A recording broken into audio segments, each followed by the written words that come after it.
Or he had started, I'm like, hey, here's what's gonna happen. Here's the things to look out for. And it's the class guy just like, nah, yeah, we should be good. I'll be fine. Yeah, okay.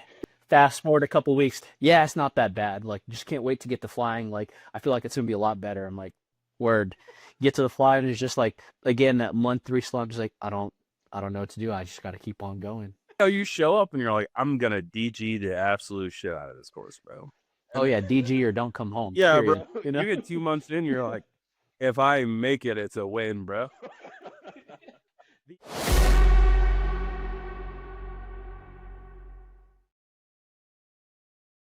So, but anyway, Wick. Quick. Why? Who influenced you to go to Wick? Okay.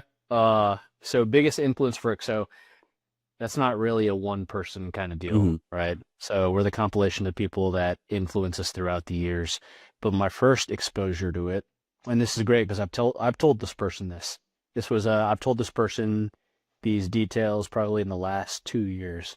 But throwback to about 2016, 2017, I first get to the ops squadron, and at the time everyone is gearing up for their deployment, and I am trying to finish the combat mission ready syllabus, CMR, right? I look around and kind of what the common theme is that everyone's too busy, so no one's paying attention to the new guy. And what the structure was back then, so when we had new people show up to the squadron, it was like one, two, or three. It's not like it is now where it's like 15 people will show up at a time. So we were very lonely, we were very small, very easy to forget, right? I finally find an instructor who's willing to help me with this with all these items that I need to get signed off, but it takes some time for them to invest in what I'm doing. I actually find him in the vault at the squadron, and I say, "Hey, you're an instructor, right? This guy's in gym clothes." He's like, "Yeah, absolutely." He takes some time and actually sits down with me, gives me a couple things to do. He gives me a time to meet him in about 2 weeks or so when I've done everything, and he gives me probably like the best instruction I ever received at the time, right? Fast forward 2 weeks, I'm actually like excited that this guy invests the time in me to make sure that I'm learning something. He actually took the time to follow up. Seemed super busy. I didn't know anything about it. Now he's in uniform. After we talk for about an hour and a half about whatever it is I needed to talk about for my syllabus, I ask him and I'm like, "Hey, how come you don't wear an American flag on your flight suit?" And he said it was just some school I went to. And I'm like, "A school? That's it?" And he was like, "Yeah." He was probably one of the most humble men I've ever met in my life, but he's a phenomenal instructor, and that was my first patch. And fast forward another couple weeks, find out all about what the patch that he was wearing for the school that he went to, and he's kind of a big deal instructor kind of guy. And I was like, oh wow, like seeing all these instructors and then seeing this guy, I'm like, that's the kind of guy that I want to model for the young guys who want to learn just like me, if that makes sense. Who was the instructor? Mike Redding. Oh, really? Yeah. Dude, I've met him Oh yeah. once in person. Yeah. I've emailed him a few times. I have heard nothing but like great thing. I've heard that Mike Redding has like a 30-pound brain. Yep. And he's a phenomenal human being too, right? He's a So good dude. Magic Mike, shout out to, yeah, great guy. So shout out to him. Dude wins like every award and is like the most humble guy on earth. Yeah. Right? You think he would be a good Like I don't, somebody to like reach out to like bring him on the podcast? possibly he might be amenable to it. Yeah, he is that kind of guy. But he's the DO right now for one of the cannon squadrons. Super busy guy. I actually saw this is a couple months ago. He won the Cy John Award for the Air Force, right? So as whatever FGO Cy John Award, half level award. At 1 a.m., I text this guy because there's a picture of all the Cy John Award winners and like I think it's the CSAF or whichever general is presenting it to him. They're all smiling, and Magic is just like text him at 1. I'm like, "Hey, like no one knew you won this award. Congrats." I'm like, "That's how humble you are." I'm like, "You weren't even talking it up or anything, or that you were going." But also, like, this is an Air Force level award. You can stand to smile every now and then. Dude's trying to move on. He Just get his award and move on. exactly. He's like, "I just put myself in for this. Like, I didn't even want to tell anyone." Yeah. Like, Has anybody checked up on him? Like, is he doing pretty good in his DO tour? Yeah, I work with him on at least a weekly basis now that all the U-28 squadrons are underneath our wing now. Yeah, Damn, dude. so he's doing well. Yeah, I actually talked with him last week. Um, more about some developmental opportunities for myself. And I was like, hey, man, like, this is what I'm thinking of doing. You did the same thing. Can you talk me through it? Might be a good fit. So he still, even now, as a squadron DO, super busy guy, takes the time to reach out to everybody, and actually mentor people. And I'm like, that's phenomenal. That's still the guy I want to be like. Yeah, So 100%. I had Hitch as my DO for, I mean, it was a very short time, but Hitch obviously like OG, like instructor at the weapon school, always been like very active in the community. Shout out to Hitch. Um, and I would like to get him on the podcast. To your point, like now he's the commander of the 14th, but when he was the DO, like he was always taking time to just check up on dudes, like see how they were doing inside and outside of the squadron, at the other, flying squadrons and stuff like that, non U-28. Like he was just awesome. Dragon obviously was awesome as a commander as well, but just having both of those guys, I was like, dude, like I feel like I can do anything. Like we can just give me a wall and I'll bust through it right now. Like those dudes were great. yeah, absolutely, man. Mike Redding influenced you to get the WIC, and then what is your WIC story? Like how'd you get from that point to like day zero, if that makes sense? Yeah, absolutely. So this was when I was a brand new co-pilot. So you kind of run through the gamut of what progression looks like for a pilot in the typical ops squadron, right? You're working your different jobs. I had the opportunity to work under some phenomenal patches. So it was Mike Redding, Nate Smith. We had Lawson Allen, Heckinger came back, Kozakowski. So it's like that really actually set the tone for like what my what my mentors were doing, right? And I happened to be placed in shops that worked directly underneath them, so I got to see them in action. The patches that went before me, and we got really spoiled at the 34th, they were pretty much a direct influence as to why I wanted to go to the weapons school in general. I wanted to be like them, I wanted to deliver the same results that they did. I wanted to interact with people like they did. I saw them as great leaders, phenomenal tacticians, and that's just by proxy where I ended up growing up in the squadron, and it seemed like the next logical step. It was never like a need to be like the guy necessarily. I just wanted to be like them. And I think it more stemmed from I see the leadership that they had. I wonder what made them like that and the responsibility that they were given, if that makes sense. Yeah. And for the audience of people, as Tipsy and I get older, we need to start to recognize that like the groups of people that we're talking to are getting younger and younger in like age group or year group. And so a lot of the people may need to not even know the names that you just like referenced, but I want to make it very clear that not only are these great tacticians and great like leaders by any definition of the term leader, everyone he named is like a good dude. And I think that, me personally, I think that is the umbrella for why all of them are great leaders, why they are all great tacticians and so on and so forth. Like literally everyone you just named, I'm like, dog, dog, dog. Yeah, dude. I was thinking about this too. I think we touched on it during one of our earlier phone calls, but what was important to me at the time and still is very important. You'll see this in a lot of leaders. You mentioned Hitch, you mentioned Dragon, phenomenal guys. But when I think of the umbrella that holds all these people together, they put the people over the policy, right? Not that the policy is unimportant, but they put so much value in who they're leading, like not how it's being done, but like the people that they're actually leading. And give you an example here. I think it was an airman that had just recently come to the unit, and they were talking about leadership. We were in some Friday session, but they shared a pretty compelling story. They had a commander once upon a time who, again, 30-pound brain kind of guy, right? Did very well for himself, kind of climbed the ladder in all the typical ways, like top of the top, whatever, but was wildly antisocial and real shitty with people, basically. And this commander had allegedly gotten feedback that I'm like, hey, it is hard to relate to you. We recommend at the very least, I'm like, hey, like we never see you. Go around and say hi to your people, right? Ask them about their, like, be a human being. And what ended up happening was this commander would show up to a different part of the shop or whatever, hands on the hip, and be like, how is your day going? It was It's like pistol. It was so pistol. It's ingenuine. tied. I read in this book that I'm supposed to ask at least 3 people a day how they're doing. You're number 3. How's your day going? And then not care about it at all and just leave it. I'm like, it's going well, sir. Thank you. Like just so ingenuine. I'm like, and then I think about the people I know about like that in my life, and I'm like, this is so ingenuine. I don't want to share anything with you at all. Right? The people that I did name is like this. You could really feel them like they do care about you on a personal level, right? This has nothing to do with work. This has everything to do with like how are you doing as a human being. That's not to discount the work that we do or how serious it is or like the seriousness of like policy that comes down. But at the very end of the day, they were great tacticians. They're phenomenal aviators, but they really understood the business of working with human beings, if that makes sense. Yeah, absolutely. Absolutely. And I do want to double back because I absolutely want to keep this in the episode. I do want to double back and say, we're not actually talking about this. Pislow's like, is such a great friend of mine, and we give him shit all the time for like, he's read, I mean, he just enjoys reading books. He's read probably every leadership book like across the board. Yeah.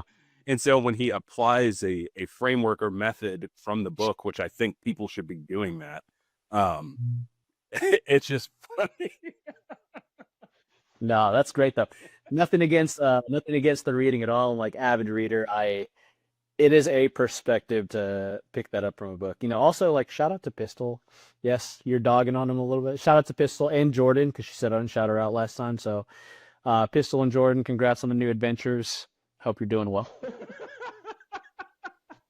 Ridiculous, Dude. I'll have to like heavily consider keeping that in the episode or not because part of a part of my dissertation, I'm actually like attacking the point of view that you can learn leadership from a book. And I completely disagree with that. But what I do think you can do is I think you can figure out like what works and what doesn't work for you as an individual. Now you can argue whether or not that's leadership as a whole or not, but more often than not, it does come off disingenuous unless you tell people. Like, I feel like as an instructor, just for an example, if I were to come up to you and be like, hey man, I read this in a book. I'm going to try to apply this. I don't know how I'm going to apply this, but we're going to see how this looks like over the course of a week. And if I walk up to you and I'm just like, yes, I'm a team first or whatever the fucking term is, where it's like your people first leadership, servant leadership. If I walk up to you and I'm like, hey man, how's your mom doing? You're like, that felt disingenuous. That's immediate feedback to me to be like, okay, maybe that's not my thing. Like, sorry, I don't actually give a shit about your mom. I just did that because the book told me to do it, kind of thing. But that's fair, dude. Along the same lines, I was like thinking about like maybe there's something to be said about honesty. I'm like, hey, this book told me to try something, right? But with people, I'm like, we don't have that kind of rapport right off the bat. I'm like, hey, like, are you doing this because you want to be seen as a better leader, or are you doing this because you actually care about my mom or something? You know? I'm like, you don't care about my mom. You're just trying to check the box, dude. Like, people aren't stupid, you know, down to like the youngest airman. Like, people aren't stupid. They see right through that. But anyway, Mike Redding, dude. Mike Redding, dog. Magic Mike. Yes, dude. Oh, yeah. So we were talking about influences and like leadership. Yeah, no, there's a lot of good patches that followed. So I think I was spoiled as a young aviator to have a lot of new patches in the community who are just good dudes overall. You know, you hear stories about back then. I'm like, I can't speak to that. I don't know any of them, but as far as I know, I'm like, for me and the squadron that I was in, like, we had some really solid dudes. Some of them were your classmates, like, you remember them well. And like, even up to this day, they're still checking up on the people that they used to work with. So yeah, 100%, dude. Yeah, bro. We came through an era of just like great dudes. But I think about the same influence. I know different eras teach different things, but are people going to look up to them the same? Like, are people going to look at them and be like, those are our leaders? Like, that's who I want to be like. Yeah, I'm with you. I think about that a lot too. And I'm like, at least in my day as a young aviator, I'm like, you saw a patch and you're like, that is the person, you know, like in every way, not just in the tactical way. Like, because they presented themselves so well, you know, they were the formal and informal leaders. Hitch had pushed out like a little playbook type thing that talks about, I'm like, hey, who are the people who would be like the most suited for this? And, remind me to send it to you, but there's like something like 3 or 4 things that are intangibles. And be like, hey, this is If the person exhibits these kind of things, I'm like, that's probably who you're looking at, you know. What were those three things, if you remember? Um, One of them was like being an informal leader, you know, like do they have influence even in positions where they are not necessarily like the formal leader or the flight commander or the AC? I'm like, are they able to really influence people with sound logic too, right? And that more talks about like, hey, like what are their leadership abilities? The other ones are more tangible things. It's like, hey, what kind of jobs do they have? Are they interested in this kind of stuff? Do they exhibit or strive for expertise in certain areas? So are they innovative? But that's the one that stuck out to me, and I'm like, hey, like a lot of people think it's this singular road that I have to do these jobs and go through these paths and go to these TDYs. I'm like, it's not exactly that. You know, there's an informal part of this that has to go in there too. That's great, dude. I took a note. Another thing that I'm going to start doing is I'm going to start chunking some of these episodes up as like little um, sub episodes where it's like, Yeah. 2-minute riffs. If there's like enough value in it and enough content in it, and that is like a perfect example of like a 2-minute spiel that I may come back to like a few months from now, and I'll just name it like, what are the qualities, the weapon school admires, or like something like that. And it's just basically you explaining like, Hitch pushed out this list, there's this, that, and the other. That way, if like a brand new lieutenant is just like, what is Wick like? He'll find the episode, or they'll find the episode and be like, oh, I found this 3-minute podcast that just basically explains like all these things. And then they can go have a conversation with their DO, if that makes sense. Um, Yeah, I, absolutely. I truly feel like there's qualities that will stand the test of time as far as the weapon school. Because when I started that newsletter, I kind of felt weird at first. I was like, I don't want to be stepping on anybody's toes. Like, I'm not like enriched in the community anymore. I'm not teaching classes. So like, I don't want to, have a newsletter that's like too tactical where it's like, put this plane at this altitude. It just shit like that. I'm like, that's not my place. But at the same time, I think WIC provides, and this will lead into the next question. I think WIC provides like universal truths and like principles. Like, what are the next newsletters I'm going to publish next week, most likely, has to do with like, and I know you've experienced this before, but like your Intel guy, for a perfect example, like super tactical example that I'm about to give, but it has a universal truth in the fact that if you're getting ready to do a mass brief and you don't know what's on the Intel slide, and it's just like a bunch of threats and a bunch of stuff, like you have to be able to communicate that to your audience, right, in a way that they're going to care about it. And if your Intel dude's not there because you didn't text him to be there at a specific time because you were so busy doing something else, like that's on you, bro. This is your brief. It is now up to you to communicate this. And if you're just like, Rings of Death, Intel briefed, like people are going to go fucking die because you didn't know what you were supposed to talk about, right? So the universal truth is like, have ownership of that brief. I guess to tie it back to like a Jocko point, but like have extreme ownership of that brief and be like, in the event that I don't have this dude, like what's my backup plan? Which is very simple, but you'd be shocked to see how often that happens in like the corporate world, at least from my experience, where somebody will start a presentation and they'll be like, I don't know any of these slides, but we're going to get through it. And it's like 45 minutes of them just like babbling. And I'm like, bro, You're I right. could have done this. Like, I have more of a handle on this presentation than you do. Like, why did you just waste our time? Like, kind of thing, right? You didn't have to do that kind of thing, right? You could have just been like, hey, we don't have the person. Here's 45 minutes of your time back. See ya.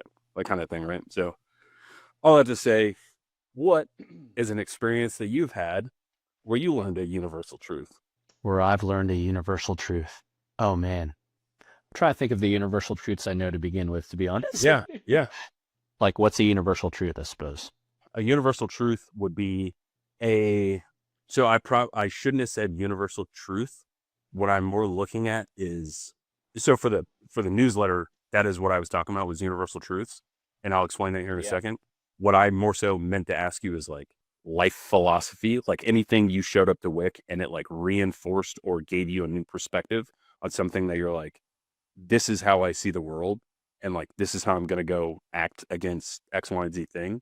The universal truths are also philosophical in nature, where just because it applies to math, just because it applies to psychology, the underlying truth still exists. And I'm trying to think of a non-tactical example to like explain that. A good universal truth would be, I think I got one. I'll say this just because this is on my mind and then you can go ahead. A good universal truth would be not all information is intelligence. Therefore, overconsumption can lead to analysis paralysis, right? And like Wick shows you that so many times. And that is a universal truth. Like that is across the board. Like not all information will equal actionable intelligence. That's a poor example, but I think you get the idea now. Yeah. I don't know about universal, but like definitely something to me that I'm like, I hold as one of my truths, if that helps, you know? Okay. So universal truth for myself, especially that was reinforced during WIC. Not the most humble thing to say, but I do pride myself on having the trust of people and having good relationships with people. I think that's one of the things that's one of my strengths, plenty of weaknesses, but that's one of the things that I think that I'm able to leverage well, both in my job and throughout my life. And throughout WIC, you see a bunch of different personalities. Even in graduated patches, you see a bunch of different personalities. But the one thing that I've seen that still holds true, whether it's in the Air Force itself or across the joint forces, no one really cares how right you are if you can't get them to listen to you. And that starts with trust, right? That starts with drawing people in. This is why, for me, when you think about the humble, approachable, credible credo that's on there, I'm like, the approachability part, I'm like, if I can't even get to talk to you, we can't get the facts to them, right? They will never listen to you unless you are someone that they trust. Why would they? From a human perspective, too, why would I ever listen to someone that I don't actually inherently trust? So that's why the relationship side is so important to me. And it even manifests itself in a way where last fall, I think we talked about this a little bit in the last podcast, but we were tasked to go do some pretty tough things, and we had a lot of things that were not answered. I remember distinctly looking at certain people who had come back to volunteer to the squadron. They're like, hey, I heard this thing's going on. Do you need someone to go with you? And I'm like, yeah, absolutely. And these had been mentors of mine throughout the years, maybe, 2, 3 years older than I was. Definitely raised me as a co-pilot. And I told him, I was like, but here's the deal. I'm like, I would have to go out as the commander for this specific thing, as long as you don't mind taking directives from someone who is younger than you, because I know that can cause some consternation, right? There's a lot of pride, there's a lot of egos, especially in the aviation community. I'm like, hey, like I fully acknowledge you helped raise me. I'm younger than you, but this is the way things are out there. I'm like, I just know that's a rub on some people. I don't want you to be taken by surprise. And this person looks at me specifically and they're like, of course, like I would do anything for you. I'm like, I trust you completely. This is not a matter of like, right, wrong, and different. Like you tell me jump, I'm going to ask you how high. And I never took that for granted, right? Like I cannot put these people in a situation that is going to be detrimental to them because they have put their trust in me. That's a two-way relationship now, right? So not the smartest guy in the world, not the most well-spoken guy in the world, but I was able to rally all these people because of their inherent trust in me. Because in the year leading up to that, and they're like, this is a guy who genuinely cares about our success. Not just on the professional side, but he checks up on us every day to see how we're doing. He hangs out with us. Like he's a genuine friend, and I know that he is not actually going to lead us to a place where if he is making a decision, even if I don't understand what's going on with it, I had the blessing of having their trust all the time. Whenever there's something they didn't necessarily agree with, and they're like, oh, like Ray is probably up to some master plan. Yes, we'll question it, but like we trust him because he ultimately is doing what he thinks is right for us. And that is the universal truth. Getting people to listen to you because it builds the trust. Yeah. And people will get on board with you. And that's it. Damn, that's cool. What do you feel like, do you have like a specific example of what that was like in WIC where you're just like trust fosters, or are you saying that was an ideology that you had prior to WIC, and then once you got back to your tier 1, you were able to like see it at scale, I guess? Yeah, I think more of the latter here, right? It was like that's something that I always thought during WIC and was starting to manifest because we put a lot of emphasis in the course on trust and relationships on the integration side. One, within the different planes within the soft WIC, but also once you get outside of that, and you're like, hey, like you would actually teach me this quite a bit. I'm like, I know you're trying to get a certain answer, but that's not how we're going to get there. You actually got to sit down and talk to this dude and kind of shoot the shit with him a little bit, right? And then once he sees that, I'm like, he can trust you. I'm like, all right, man, like give me the real answer. I'm like, I'm trying to help you out here. Yep.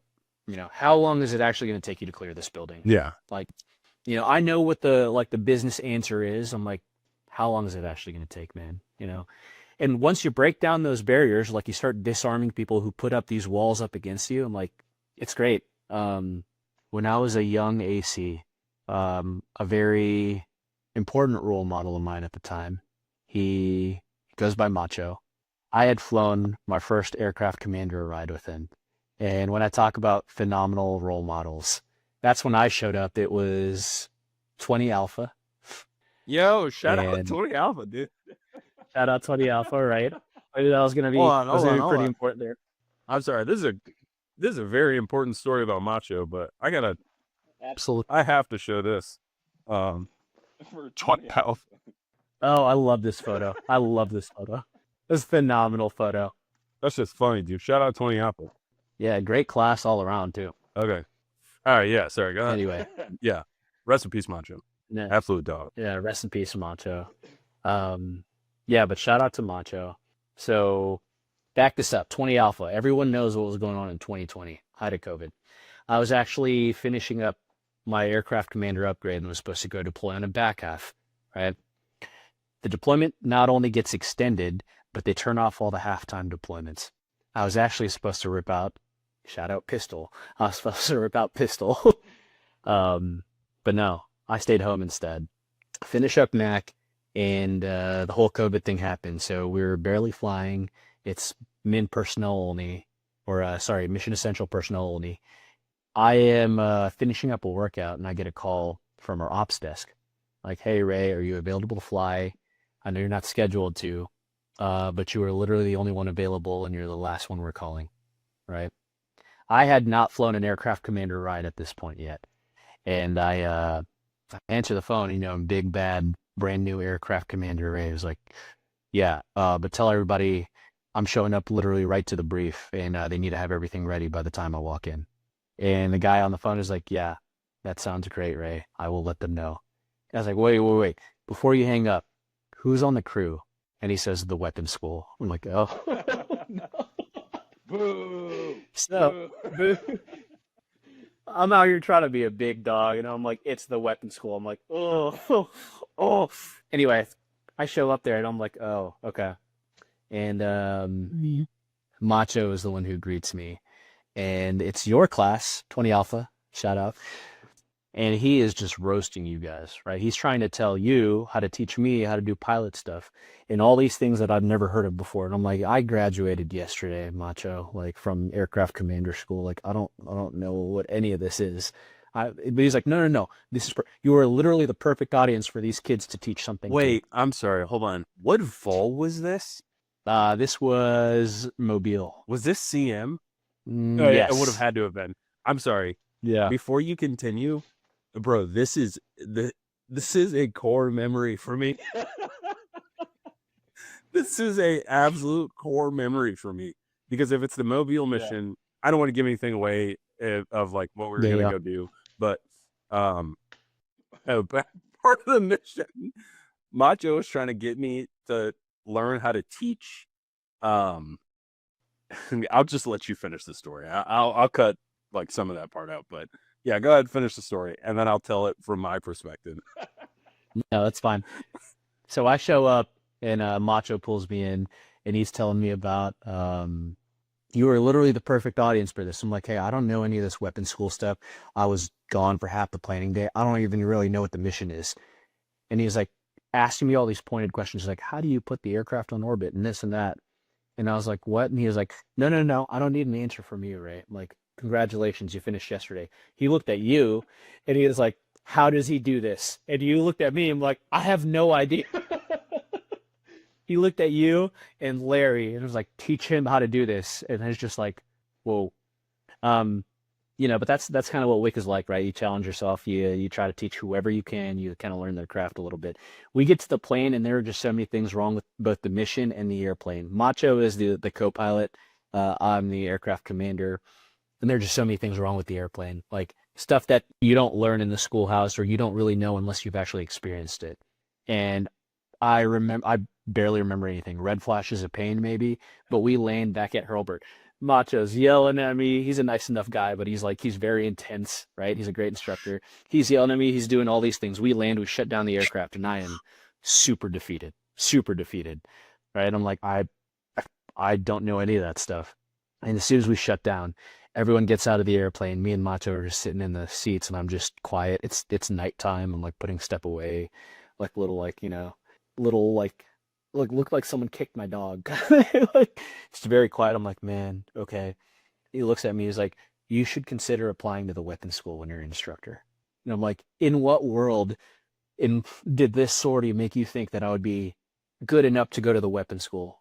And he said, it's not all tactics. You're going to learn that. It's not all like great flying. You're going to get there. He's like, you have a unique way of disarming people to get them to work with you. And I thought about that a lot when I was going through the course of like what my strengths would be and what my weaknesses would be. I didn't have the best hands. I wasn't the smartest guy. I wasn't even the most creative, right? But what Macho had said that day with me, like had always stuck with me. It's like, hey, like for whatever reason, like my strength became like bringing the people there, disarming people and the walls that they have and getting them to see another side and work with us, explaining things to them, whether it's the oldest instructor or the youngest aviator, how things go in a way that makes them feel useful and welcome. Yeah. Dude, that's a life Yeah, man. philosophy Shout out to right there. Macho. Yeah, shout out Macho. Hey, friends. If you're finding value in these conversations, it would mean a great deal to me if you would share the episodes with your friends. Word of mouth is how this show grows. It's how we reach more people with stories like these, and it's how we build this community of people preparing for their finest hour. Every share and every additional listener allows me to put more resources back into making this show even better for you. If you would do that for me, I promise to work intently to ensure this becomes a show you genuinely look forward to, rather than just another podcast in your feed. If you need something to share, you can head to yfhpodcast.com. Again, that's yfhpodcast.com. There it should have everything you need. Thank you, and let's get back to the show. That's disarming people is a unique skill that I don't think everyone possesses. I think you have to have a high level of emotional intelligence to like be able to bring someone to a level to like break down their barriers. Earlier, you talked about just like examples, and one example that came to mind for me about being able to disarm people is like the thing you said I taught you or whatever, or one of the things was being able to like have a conversation with someone and like actually get like the real capability out of like what they advertise they have. There are so many times where I would talk to like ground dudes and be like, yo, how long is it going to take you to get on target? And they're like, 35 seconds. I'm like, bro, your pack is 150 pounds. I'm like, what are you deadlifting these days? And they're like, 200 pounds. And I'm like, I know it's not going to take you 40 seconds to get on target. I'm like, you're 5'9". I'm like, you're my size, bro. Like, it's going to take me a lot longer than 40 seconds. And then they would laugh, right? Like, as a disarming thing to your point. And they'd be like, oh, well, like, that's what my commander told me it would take. And I'm like, I don't care what your commander, because the second you get down there and you're not double time, like, if you're not like hoofing it, bro, to get to target and it takes you longer than 35 seconds, I'm getting shot down. And guess what? I don't want to do is get shot down. And then the dude like goes back, like goes to his notebook, like everybody's laughing, having a good time, because we're in a training environment, one, but like, I feel like even in a real world scenario, I mean, I've done that in real world scenarios and people are just like, all right, let me recheck the numbers.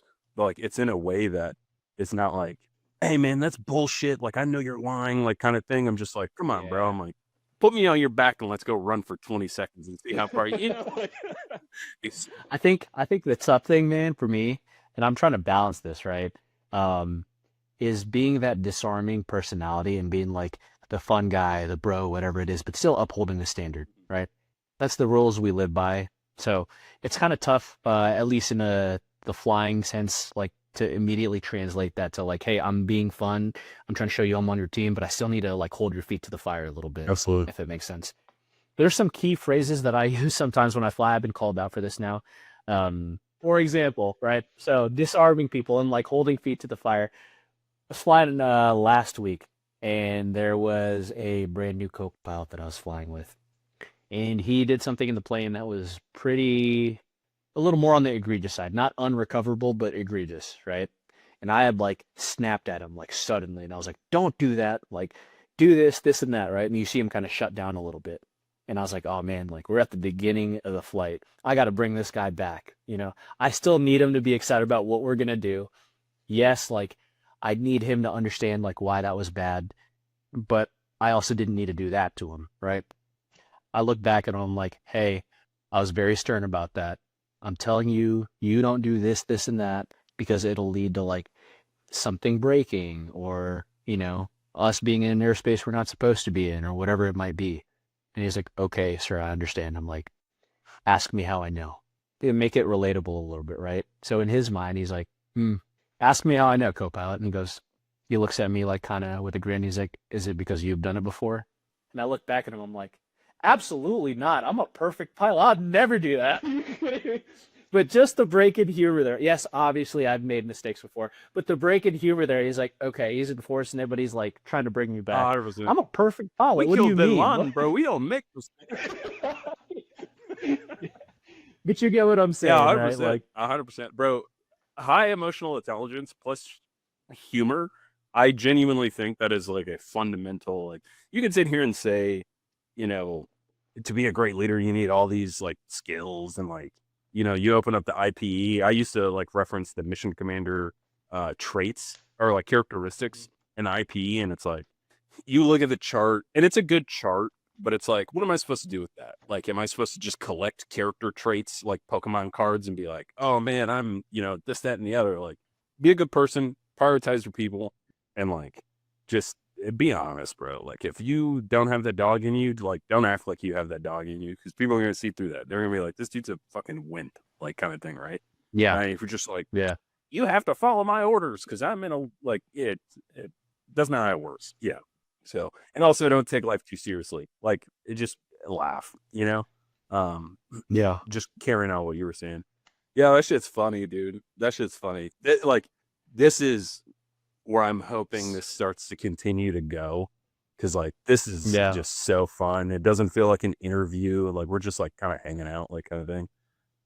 Yeah, yeah, absolutely, man. I was just gonna say, with that said, what gouge, bro? Live by the gouge, die by the gouge. If you had one thing, and this hopefully doesn't come off like interviewee, but like if you had legitimately one thing that you were like, if I had to go through WIC ever again, which hopefully you shouldn't, but I hope not. I thought I was gonna have to go through WIC again doing the armed Overwatch stuff, but like that may Yeah. pan out, that may not pan out. Either way, and that would be a blessing to be able to experience that again, like in my opinion. But because I'm not about to act like I can teach a course that I've never like been through, that kind of thing, right? But with all that being said, if you were like, if I had to go through WIC again, or if somebody listening to this is about to go through WIC, what's like one piece of gouge that you're like, you have to have this, bro? And it can be as tactical if you're just like, print out all the data links and put it in a card and keep that in your pocket. Like, if it's tactical, it's tactical. Oh man. So this is funny because my roommate right now, living with me, who he just came in. He's in this class right now, and we talk about this a lot. Oh, you got somebody in your And there's house all, going through WIC right now? yeah, he's coming back from SOAG today, but one of my academy buddies, MC130 guy, came from Mildenhall, and he's like, "Hey, I got a short turn in a couple weeks," and I was like, "You can come live with me." And the whole time he's been going through, and classic, like, he will get home, or he had started. I'm like, "Hey, here's what's gonna happen. Here's the things to look out for," and it's the class guy just like, "Nah, yeah, we should be good. I'll be fine." Yeah, okay, okay. Fast forward a couple weeks. Yeah, it's not that bad. Like, just can't wait to get to flying. Like, I feel like it's gonna be a lot better. I'm like, word. Get to the fly, and it's just like, again, that month 3 slump is like, I don't know what to do. I just got to keep on going. You know, like, oh yeah, all the same frustrations. How many classes have you seen, Rufio? It's the same thing every single time. I'm like, yep. You're gonna think, oh yeah, it's not that bad. Oh, like I'm a pretty good instructor, and then you're gonna be like, I don't belong here. Yeah, you show up and you're like, I'm gonna DG the absolute shit out of this course, bro. Oh And yeah, DG or don't come home. yeah, bro. Period. You get 2 months in, you're like, if I make it, it's a win, bro. the end of the week is almost here. I just got to make it to the happy graduation day, right? Happy graduation. Okay, man. Yeah. The one thing I would tell somebody going through it, like the one thing to absolutely have, tactical or human quality or otherwise, there's so Anything. much you need to add, but I would put just resilience in there, man. Like you are there gonna find something that you are not good at. So the tactical stuff, you'll figure all that out. And like, but people keep saying like point to your why, and I know this is like the softest answer in the world, but that's really what it is. I got asked by my cadre on day zero. It's like, hey, like, why are you here? Like, what do you want? What do you want out of this? And if you don't have a solid reason, like all the other stuff will fall to the wayside anyway. You know, that's one man's opinion. Obviously, people are all different. Even patches, as much as we will baseline our qualities to have the same kind of expertise, and then we all go off into our own ways, and we're all wildly different contributions to the community. So that's just one guy's perspective, right? I'm like, hey, like the why and the resilience absolutely needs to be there. If you were going to WIC, you haven't thought that through about like why I absolutely want to be here. I'm like that's going to be like your core at the very toughest of times. Yeah, absolutely. Like, why am I even doing this? Bro, people sleep on why, like for real. And I talked to Alvin Yeah. Johnson about that, about something completely different. Just like what Great is, episode, by yeah, the way. yeah, dude, Alvin's a great Yeah. dude. He's a great dude. Yeah. But like people sleep on whys because I think it's like this big, like to some people, it has to be this big, unanswerable question where they're like, I'm destined for greatness. And because they don't feel that way, they can't like align themselves to their why. So it's just like some fake facade like thing. Bro, when I shut up, I was like, I want to be the best version of myself. This course is going to help me do that. So I can then take that back. Like, I truly believe that. But to your point, like, you get 3 months in, and I'm like, man, I don't care about my squadron, bro. Like, I don't care about none of that. And my why changed. It was quite hateful, but like one of the instructors there, like I'll speak on it. Like not every instructor there is like a good person, and these aren't inherently bad people because they still want to like serve their country and stuff like that. They just have like some conflicting personality traits, right? They're humans too, man. Yeah, Like, exactly. But there was a dude there, bro. I'm gonna leave his name out, but like there was a dude there, and I was like, I hate this guy, bro. and he wanted to kick me out so bad, even though I was trying my hardest. And it was like everyone was like, bro, don't even worry about it. Like you're doing good. Like just keep pushing, keep pushing. And then I went to not a P ride, but I went to a X ride, and I was like, yeah, they're about to. I went to an X ride for sillies. That's how like tough he is. what? Yeah, bro. I went to X ride over like my ability to brief PowerPoints, and so as I was like rebriefing, isn't that crazy? Yeah. Dude. Um, and so anyway, like as I'm going through it, I was like, man, this dude wants to kick me out so bad, bro. And I went home and I was like, just out of like sheer spite, I was like, there ain't a question this dude can ask me that I won't know. I was like, whatever he's reading, I'm reading 3 times, like legitimately. And that's how I felt. And so every single day I would like talk to him because he's still my instructor, right? Like, I'm no longer listening to this guy. Like, he still has what I want and he knows what I need to know. And so I'm just like, what'd you read last night? They'd be like, oh, I read the entire IP. And I'm like, dope. I read that shit 3 times, bro. I'm like, ask me something, you know? And that was just the mentality that I had. And like, that ended up being my why. Like, I didn't realize it at the time, but like, once I graduated, I was like, proving this guy wrong so I can then prove myself that like I am better than what the world may like see out of me. I was like, that was my why. And it's as simple as that. Like it didn't have to be this grand thing where I was like, I'm serving my country, bro. I want to be the best version of myself. I'm like, I'm here to prove that dude wrong. Oh yeah, and it'll change. You got a couple reasons, Yeah, right? 100%. Yeah, I think for me it was told you the story about my first patch in the squadron, and I wanted so bad to be like that guy, not because of the accolades or to be seen as someone, but I'm like, I remember how that dude made me feel when he was like this guy that was like the instructor of instructors, and how he took the time for me. I'm like, I want to be that for someone else because I remember how that made me feel, Yep. right? And like how it like rocket shipped my own like work ethic. I'm like, yeah, I will study whatever this dude tells me to do because like he's taking the time to do that for me, and he was just a phenomenal instructor. At some point in the middle of the course, it was always that, but it also became like, hey, there are so many people who had invested in you, and I put this artificial pressure on myself of like, I can't let them down, you know, 100%. and that weighed heavy on me like a lot of the days. I'm like, hey, like the expectation of you was so high, I cannot let them down. You have to get through this. Um, Otherwise, all these people that believed in you, right, wrong, and different, and like all these people that believed in you were you kind of let them down, man. And I know that's unfair looking back at it, even on myself, but that's the truth of what it was, you know?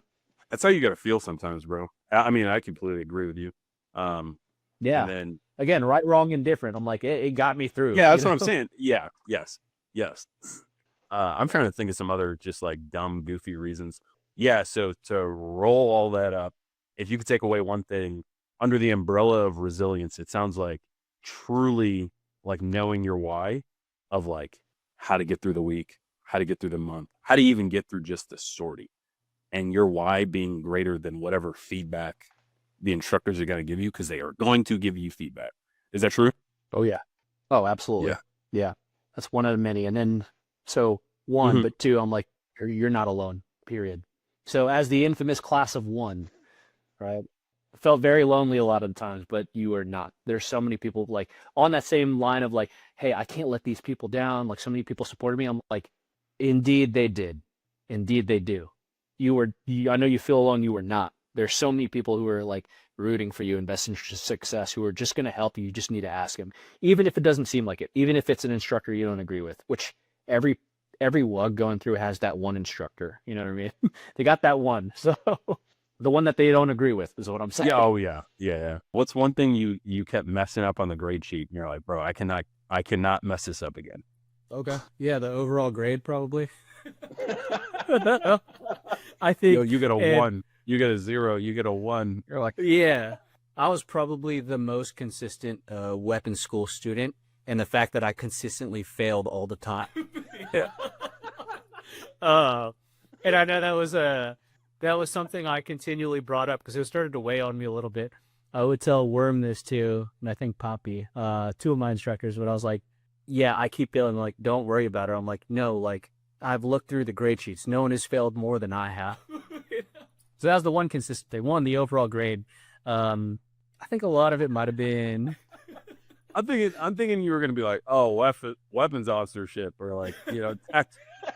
You're like, yeah, bro, all of it, everything. No, on a serious The note, I the think whole it was. course.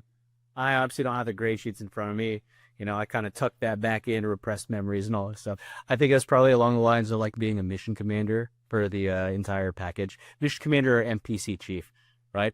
Um, and I just want to underline how difficult that is. There's a lot of people who are successful, but at the level that the weapons school demands it, and like you obviously taught there, it's difficult to Yeah. get it right and like consistently show improvement. I think I was also, here's the first excuse here. I was also inundated with a lot being the one U-28 guy. You know, not that's not a cop out necessarily. I think that is just a fact. And like a lot of the times, I did feel overwhelmed with the roles that I had to play as one person. So Yeah. What do you feel like you've learned then? Because then, excuse me, by the nature of that, you obviously have received significant amount of feedback as far as how to mission command. sure. What's something that has like really resonated with you as far as like being a good mission commander? And also, just to backtrack, because there are some people that listen to this that aren't in the military whatsoever. A few of my really good friends, shout out to them for tuning in. But can you explain what mission command is? What you feel like you failed, why you kept getting feedback, and then what's some of that feedback that's resonating with you? Yeah. So mission command, how to define mission command. The first thing, this is a tough one because the Air Force is now literally written doctrine based on like what mission command should entail. I remember even Yeah. going through as a student, there was a lot of debate and there was a whole whiteboard by the instructors drawn up about what makes a mission commander good and like definable qualities, right? Now that there's doctrine out there, like ultimately a mission commander, you are in charge of the mission. It's inherent in the name, but you're thinking about all the moving parts, how to integrate them, when to make decision points, and when to take risk and when to not take risk, right? For like a go, no go situation type of thing. You own the risk. You dictate what the assets are doing based on your understanding of how all the pieces should fit together. Is that fair? Yeah. Yeah, it's Like, really good. very simple way of putting it. Like there's obviously, this is multi-dimensional, but that is basically the gist of it. Not Yeah, just for absolutely. your plane, but for all pieces of the whole entire operation.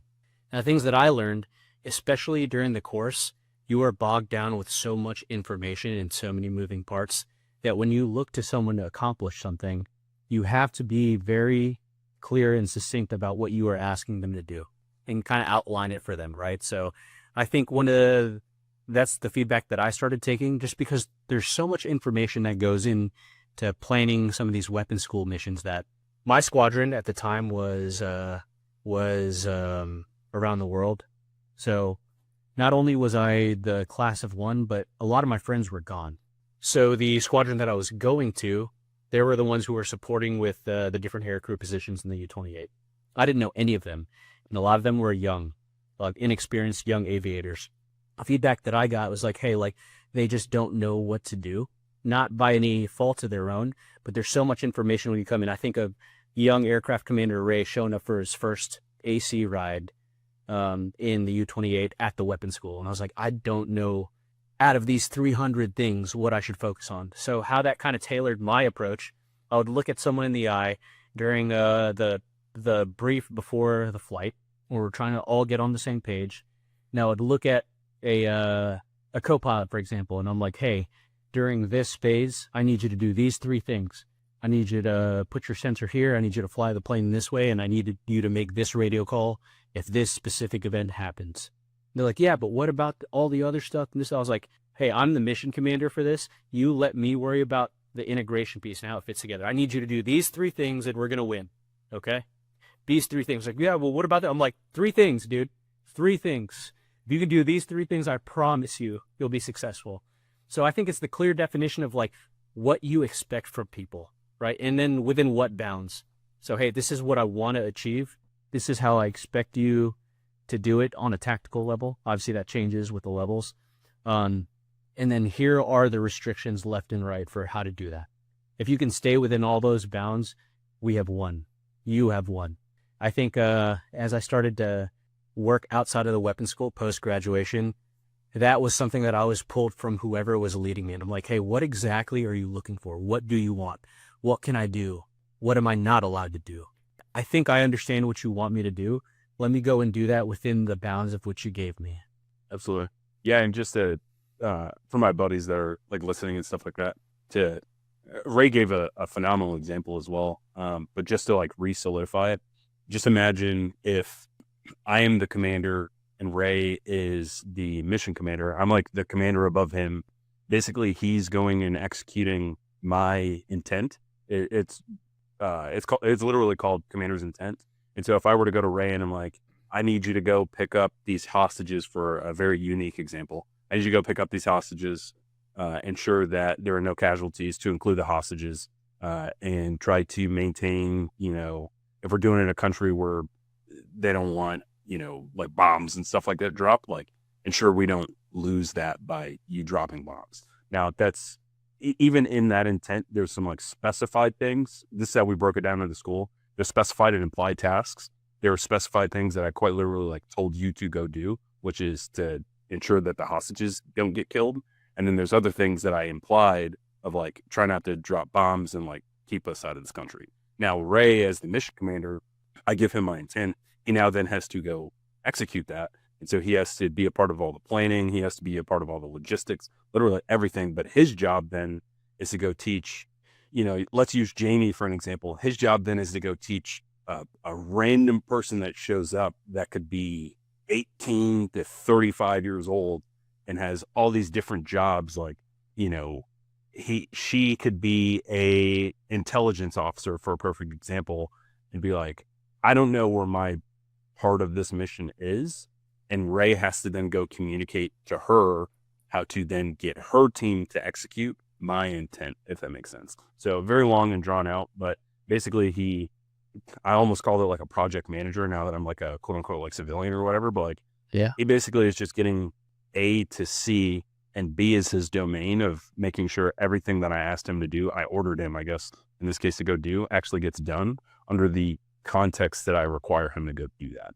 Yeah, man. Absolutely. I think you nailed it. There's the part of it too, post-graduation, where this is not an immediate thing that happens, right? People think it's like, oh, I went through mission commander training, like, we're good. There's the trust factor that I talked about that has to be built up. Very specific examples here, but when I was a brand new instructor, the commander would give me very specific limitations, and I would go to the commander and be like, hey, this is what I'm doing. This is what I thought about. I'm going to do it this, and that way. Right? It's like, okay, sounds like you meet it. You meet the intent. Now another thing comes up. He's like, go do this thing. And I was like, hey, this is what I've thought about. He's like, I trust you. Execute. You've done this for me before. You understand how I think now. Go do the thing. Right? And then report back to me. Little literature pitch here, but there's a book out there. When I was the TDY to South America, one of the Green Berets that I was working with down there had talked about, real good guy, but he had talked about a book that he gives to a bunch of new people who get to the unit. They're almost like, I guess for this guy specifically, he had like a small rating list for anyone who came into the unit just to kind of gauge their thinking, right? It's called A Message to Garcia, if you've heard of it. Oh, yeah. Yeah. So it's like, hey, like, I'm not going to tell you how to do the thing. I'm just going to tell you this is what I'm looking for. And there's a select group of individuals like, well, what about this? What about that? I'm like, I told you to go do the thing. Do the thing. I gave you your limitations. Show me that you can do it. All right. So there's a lot of initiative and trust that goes with getting to that point as well. But that it's about like being a go-getter and like, hey, just taking initiative to do things within the bounds of what you're given. And that's how I've ultimately built trust over the years for the people that I was working with. Absolutely. That's dope, dude. Yeah, A Message to Garcia is actually really good. I don't remember who gave it to me, but after I read it, I was just like, oh, yeah, man. What do you know that is not a patch or has not been through WIC that you would think it to be hilarious to watch go through WIC? Hilarious. Okay, I think of one of my immediate best friends who just also a U-28 guy, but by virtue of how careers have panned out and timing, he was never able to go. I think he had always wanted to go. And then as you get older, there's some inertia that you kind of have to get over to go back and do the program and like, humble yourself a little bit because you're back to being a student instead of an evaluator, like you're back to being a student. I think it would be good. I'm just going to name drop him because he's probably going to listen to this anyway. Pat Perez. Oh, yeah, dude. I think Pat would be fucking sick to watch you go through WIC. Absolutely. And I would be confident that he would be able to be a good patch, but all the same, I think it'd be pretty hilarious to watch him go through. Oh, yeah, that would be really good. I got to get Pat on the podcast, dude. I think he'd love that, actually. Yeah. Yeah, he's doing the same thing. He's still doing. Yeah. What's he doing, dude? So he is finishing that out, and then we're both going to IDE up at Maxwell next summer. I mean, yeah, it is definitely way too late for him to try to go through WIC. Then. Yeah, but I think through the years, right? It's like when I was applying, when I had finished, and then even the year after, he's like, hey, can you look this over? And it was a WIC application. I was like, absolutely, man. That would be phenomenal. He applied? I think he intended to. I don't know if he ever went through with it or not. Okay. I was going to say, that's an immediate pickup. Like, if I was teaching there, that is an immediate pickup. Yeah, this is like the no-brainer one, right? All the while, it'd be hilarious to watch him go through. I'm like, I understand, Same thing with the guy living with me now. I'm like, it's the same thing. And I'm like, I know he's a great instructor. But I'm like, this is just to see it again, watch someone else go through it. And with Pat, he's a wildly different, like, we have a lot of the same baseline qualities as far as like leadership and all that stuff, but he's wildly different. And I talk about him a lot when I talk about leadership styles. He is the wildly rational one, right?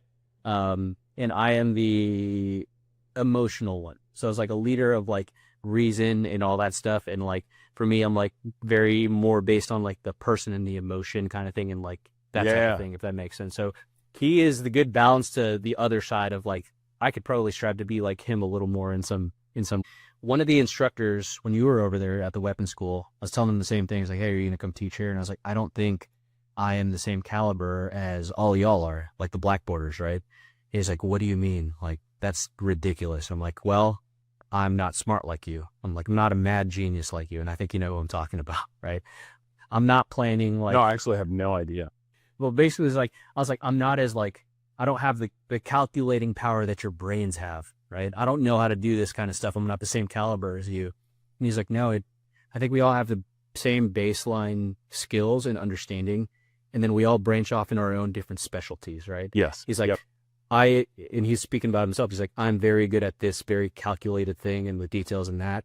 But you shine in these places where I'm also probably like not very proficient. He's like, and it takes the whole team to come together and do that. We all have the same baseline, but everyone specializes in their own thing. And for a long time, I struggled to find what I was specializing in, if that makes sense. Yeah. Like, yeah. Do you feel like you figured it out?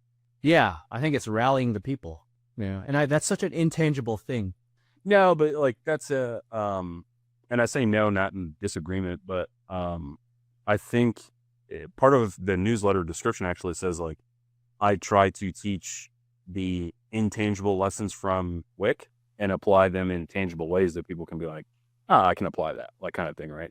I think that's another like life philosophy thing to go back to the original conversation of that, where like there are people who have soft skills like SOFT, not SOF, but like soft skills. There's people who have like an immense amount of like hard skills, like being able to put the sensor on the thing and being able to like keep the orbit tight and all that other stuff. And like, I think at least how I see and view leadership, all of those things have a place because leadership is exceptionally contextual. Like if you stuck me in the Pentagon and expected me, like me specifically, if you stuck me in the Pentagon and was like, be a good leader here, I think I would struggle, even though I'm a people person, because that's just not an environment in which I would thrive. But like, you go and throw me on any kind of team up north or like just any scenario that you could think like that, where like the culture is a lot more people centric, I'm going to fucking thrive every day of the week because that's just where I'm at. Right. It takes all kinds, right? And to your point, they are effective in ways that I'm not and vice versa. When I think about the intangibles, the reason why it's so hard for me to teach is there are no quantifiable metrics for it. It's exactly what you're saying. It's not in a manual somewhere. I think about what the documentary from a long time ago, The Brady Six, if you're familiar with that one. Tom Brady, shout out Tom Brady. You know, I know a lot of people aren't a fan, and a lot of people are a fan, but the documentary itself, it talks about how he was drafted in the 6th round behind all these people who ultimately became busts, right? Instead of like the greatest quarterback of all time, arguably, you know, hot take for the viewers there. But towards the very end, they're like, yes, they measured him during the combine. He's not fast. He's a little lanky. He makes bad reads. He doesn't understand this. He's like, but what these teams didn't do, and it gets a little on the softer side, and like, they didn't understand what drove a person or like how he communicated with people or the work ethic. Like they literally did not open up his heart on a table and take a look at like, this is why this person is motivated to do something, right? And I think for me, that's something that resounds that much more. It's so intangible and so immeasurable. And part of that playbook that was sent out, it's like, hey, you just see who are the informal leaders around, and you take a look at the kind of influence that they have on people and how people are willing to work for them and how are they willing to work for the people. So I don't have, in my opinion, the very tangible strength of being the tactics genius or, you know, having the best hands or whatever it might be. But where I do put a lot of stock in is the ability to get people to like rally around an idea, you know, to do the right thing, to like be the person who wants to work for you and like work extra hard, not for any other reason other than they trust you, they respect you. So that is what I strive to be. Hopefully I'm continuing to make improvements there. No one's perfect, obviously. I know I've burned a couple bridges in my time, but that is something that's always on the forefront of my mind. That's dope, dude. And genuinely, that's like a pretty good way to end the episode. But I'm going to just say something funny anyway. That's actually really cool that's like your skill. I'm trying to think of what tangibles for intangibles that I have.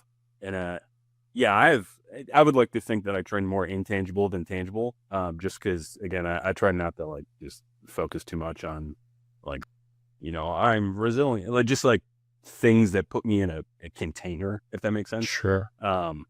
But even though resilience is a bad example because it's very fluid. But with that being said, I think mine is like feedback. It's like I love giving people feedback, and I think it's because I carry myself with such a high standard, and I have figured out over time that your potential, there is no cap on your potential. Genuinely, there's no cap on anyone's potential. And because I have personally lived that experience, I'm like, now obviously I'm not going to walk up to somebody and be like, you're fucking up, like kind of thing, because like that's just not how you talk to people. But like, generally speaking, I ask a person, I'm like, yo, you cool if I give you some feedback? And if they're like caught off guard, because most people are going to be caught off guard by that, they're going to be like, sure. I'll be like, all right, man, I like how, and I actually put this on Threads the other day. If you made it this far in the episode and you like to see like just raw, unfiltered thoughts of mine, go on Threads, because that's where I post all that stuff. But I was watching Dancing with the Stars the other day, and I was like, I genuinely like how they give feedback, dude. It's like, they build you up, right? Like, and this is what we try to do, this is what the weapon school tries to do, where I'm just going to keep saying we. It's like when people say they're a part of a football team. Yeah, but, bro. what we try to do is like build you up a little bit, give you actionable things to fix, and then encourage you at the end of it. And I saw that that's what they did with Dancing with the Stars. Like, you're dancing with someone who's been dancing for 20, 30 years, and it's like Kevin Durant, or like some goofy like person dancing. Yeah. You're just like, well, obviously that person's not that good. They know that. But like, what value is it to walk up to them and be like, you're not as good as the person you're dancing with, and you need to fix these things? Like, they know that. Like, that's not helpful. You know what I'm saying? It's helpful that you gave them the feedback. But if you could just be like, oh, hey, man, like, this is your first time doing it. Good job for putting yourself out there, because that's like a genuine thing that I believe in. Like, good job for putting yourself out there. I think we can build from this because it is your first time. Now, here are some things, like, you're long and goofy, so like you gotta attend to that, right? Like, don't pick a dancing style that is like you're moving a lot of hips because your hips are 10 feet long, like kind of thing, right? And so those are the tangibles. And then you go back to the encouragement piece, be like, I think you were destined for much greater than what you provided today. Like, go and do that and go meet your potential. Like, go send it, that kind of thing, right? And so that's one thing that I have doubled down on, I guess, to carry on what you were saying from earlier. And I think feedback is like, it's just so important, bro. Yeah. No, that's great. It's a whole, like, we address the weaknesses and we try to better them, but we also play to the strengths that we have, no matter how intangible they are. You got anything else to do? It was great catching up, man. Yeah, no, it's good to see you. I'll see you at patch night, right? Yes. We'll see you there. It'll be great. I'm going to see the boys for JFI this week, too. I think they get in today. Yeah. Awesome, man. Yeah, no, like, thanks for having me. As always, it's always a pleasure. Hopefully this was a value add. Thanks for banter. Thanks for catching up, man. Yeah, man. It was great seeing you. It was great having you on. And obviously, like, you're a very welcome guest here. So this is man. like appreciate anything other than us just talking. Yeah. We'll catch up. You're a great guest. Yeah. Yeah, dude. All right, man. Catch up. All right, man. See you, brother. I'll see you, bro. See you.